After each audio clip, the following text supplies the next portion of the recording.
So what's up mga katropa? For today's video, ituturo ko sa inyo kung paano mag-squats with proper form. By the end of this video, you are expected to learn how to do proper squats, what are the benefits of squats, and what are the other squat variations you can do at home. My name is Paul Pangan and this is Pangan Fitness.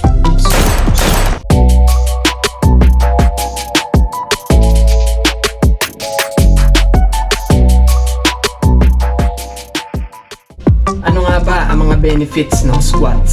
So ano ang mapapala natin if we incorporate squats in our workout routine?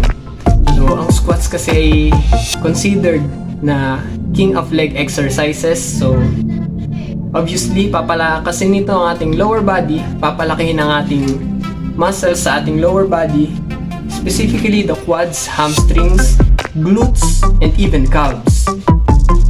In order to maximize the benefits of squats and to avoid the risk or lessen the risk of injury, syempre kailangan mo i-perform yung squats ng tama. So here are 4 steps in performing a proper squat. First step is feet positioning. So ipupwesto mo lang yung paa mo, kapantay ang shoulder width, and pwedeng naka-neutral yung paa mo or nakaharap sa mismong harap or naka-slightly rotate outwards or medyo nakasakang ka.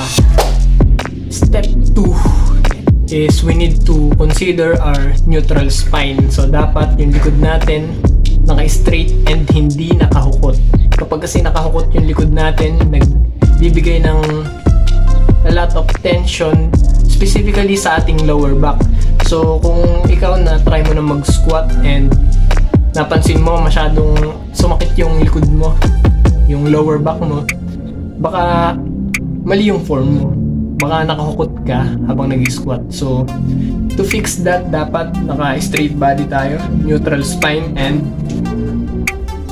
squat. Step 3, we also need to consider our shins or yung binti natin. Dapat yung binti natin ay naka-vertical sa ground, almost 90 degrees or even better 90 degrees perpendicular to the ground. And dapat yung knees natin ay hindi lumalampas sa ating toes. So ayan, tulad niyan. If ayos na lahat, na-position mo na ang iyong feet, yung spine mo naka-neutral na, naka-straight na yung likod mo, and your shins are naka-vertical na to the ground, it's time to drive your hips down hanggang sa maging parallel ang sahig at ang iyong quads, tulad niyan. And then straight back up hanggang sa mapunta ka ulit sa iyong starting position, which is standing. So repeat for reps. Unlike push-ups and pull-ups, squats is relatively easy. So madali nating ma-outtrain ang ating body weight through squats. So kailangan kasi ng enough stimulus or kailangan maging challenging enough ang ating workouts para ma-stimulate ang muscle growth and strength. So sa madaling salita, kailangan mong mag-weights. So what if home workout ka lang and wala kang weights?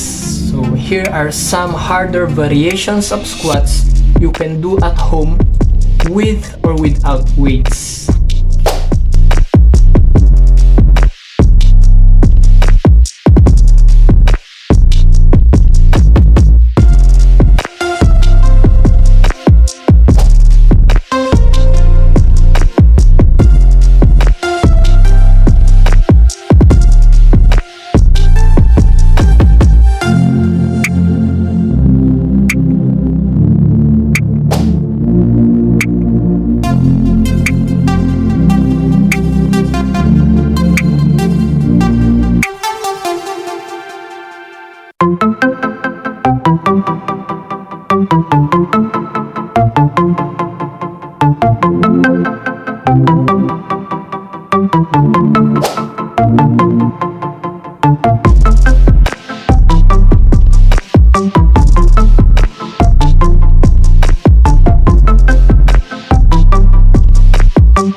Gawin nyo lang yan siguro 2 times a week, at least 2 times a week, and you will see significant results in your lower body.